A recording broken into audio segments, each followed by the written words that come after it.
નમસ્કાર મિત્રો, સ્વાગત છે તમારું મારી યુટ્યુબ ચેનલ ગ્રો વિથ ધ્રુવિલમાં.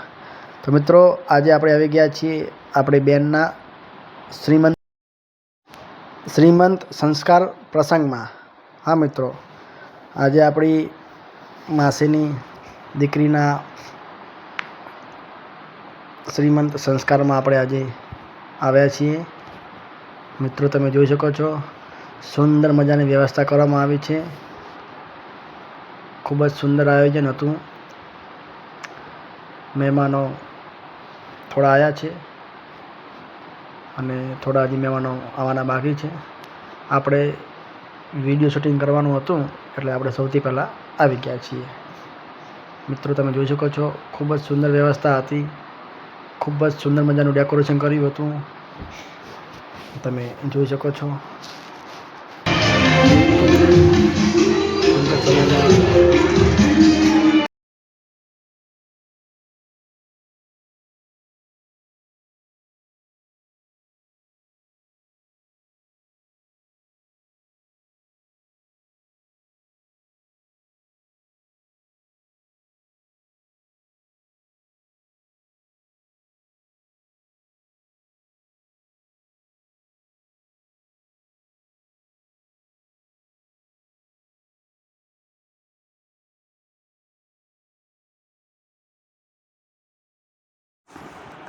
આમ તો શ્રીમંત પ્રસંગની અંદર ભારતીય સંસ્કૃતિ અને ભારતીય પરંપરા પ્રમાણે બેનને તેડવા માટે પોતાના પિયર પક્ષમાંથી ભાઈ, બહેન અને સગા સંબંધી હોય તે બેનને તેડવા આવે છે.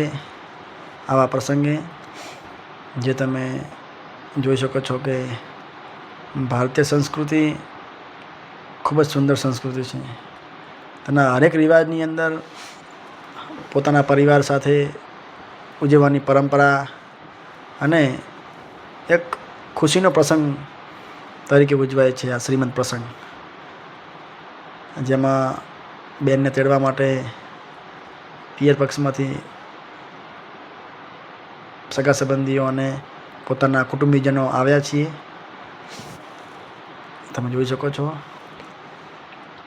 ખૂબ જ સુંદર રીતે આનું આયોજન કર્યું હતું. સાથે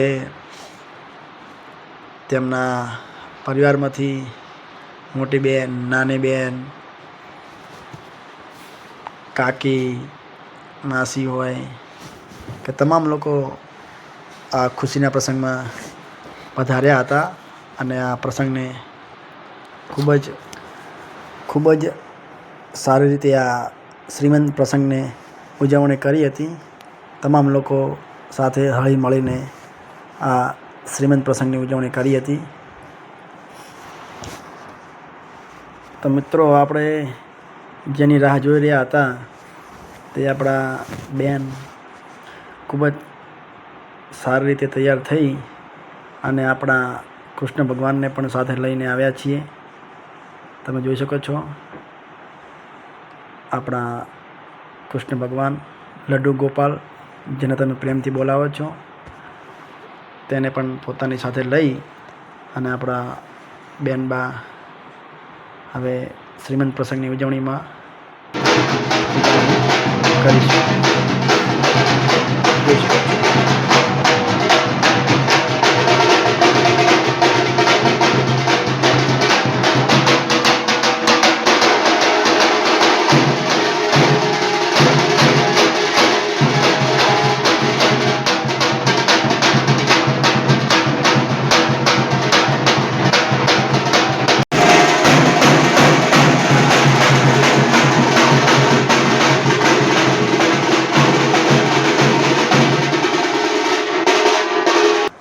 તો મિત્રો, મુહૂર્ત થોડું મોડું હતું તો મહેમાન કે જમી લો, તો આપણે હવે જમી લઈશું. પહેલાં તમને બતાવી નાખું કે શું શું ખાવાનું છે. તમે જોઈ શકો છો, ખાવાની વ્યવસ્થા પણ બહુ સુંદર હતી. તો હવે લઈ લીધી ડીશ હાથમાં. પહેલાં લઈશું આપણે કાકડી, ટમાટર, કચુંબર ને મસાલો. પછી મિત્ર લઈશું મોહનથાળનો કટકો. હવે મિક્સ સબ્જી આવી, પછી મિત્રો આવ્યું પનીરનું શાક, મસ્ત ગરમા ગરમ પૂરી, અને પછી ગરમા ગરમ રોટલી લઈશું. અડવીના પાત્ર સાથે ચટણી, અને છેલ્લે દાળ અને ભાત. મિત્રો આપણી થાળી તૈયાર થઈ ગઈ છે. તો મિત્રો હવે આપણે જમવા બેસી ગયા છીએ. સાથે ઠંડી છાશ હતી, અને મિત્રો જમવાનું પણ ખૂબ જ ટેસ્ટી અને સુંદર હતું. સાથે મહેમાનો પણ જમી રહ્યા છે, તમે જોઈ શકો છો. તો મિત્રો હવે જમી અને હવે આપણે આગળના કાર્યક્રમમાં જશું. તો ચાલો. તો મિત્રો હવે ફોટા પડાવવાનું ચાલુ થઈ ગયું હતું. તો બધા મહેમાનો વારા પરથી ફોટા પડાવતા હતા.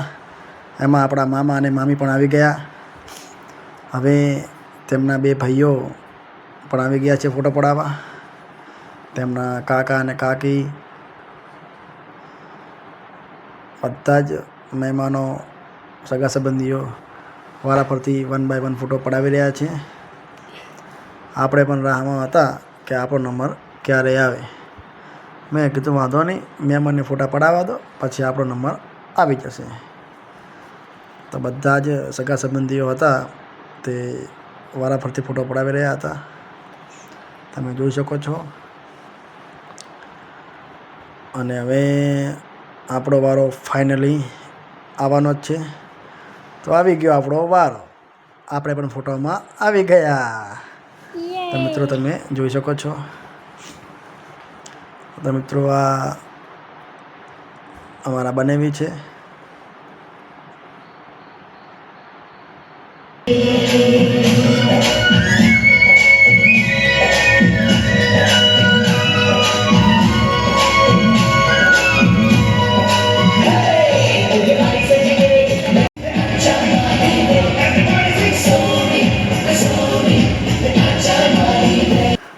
તો મિત્રો ફાઇનલી શુભ ચોઘડિયું યાની કે મુહૂર્ત આવી ગયું હતું.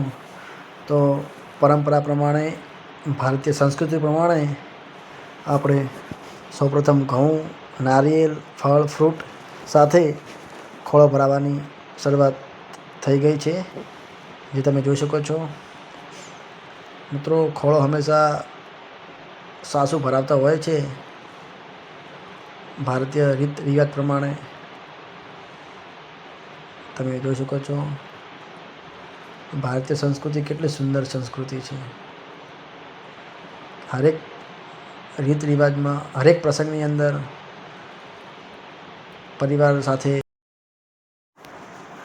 પરિવાર સાથે ઉજવણી કરવાની. અને મિત્રો વધાવતી વખતે તેમના દ્વારા ભગવાનને પ્રાર્થના કરતા હશે કે હે ભગવાન, મારી વહુ જેવી દીકરીના આવનાર બાળકને દીર્ઘાયુષ્ય આપજે. ખૂબ જ ભગવાન તેમને સુખી રાખે, ભગવાન તેમની મનોકામના પૂર્ણ કરે, એવી માતાજીની પ્રાર્થના કરતા હશે, તમે જોઈ શકો છો. તો મિત્રો હવે ખોળો ભરવાની વિધિ પત્યા પછી પિયર પક્ષમાંથી આવેલા તેમના ભાઈ, સગા સંબંધી તેમને હવે સારી રીતે તેમના ઘરે યાની કે પોતાના પિયર શાંતિથી લઈ જશે. આ મિત્રો ભારતીય પરંપરા છે, આ મિત્રો ભારતીય સંસ્કૃતિ છે કે આવા પ્રસંગોની ઉજવણી ખૂબ જ સુંદર થાય. અને આવા નાના મોટા કાર્યક્રમમાં તમામ પરિવારના લોકો જોડાય, હસી ખુશીથી આવો પ્રસંગ ઉજવે, તેવી સુંદર મજાનો આ પ્રોગ્રામ હતો. તો માતાજીની પ્રાર્થના કે તેમને અને તેમના બાળકને ખૂબ જ લાંબુ જીવન, દીર્ઘાયુષ્ય આપે, અને સમયસર પોતાના ઘર પહોંચી જાય શાંતિથી. આવજો. Bye bye. જય માતાજી.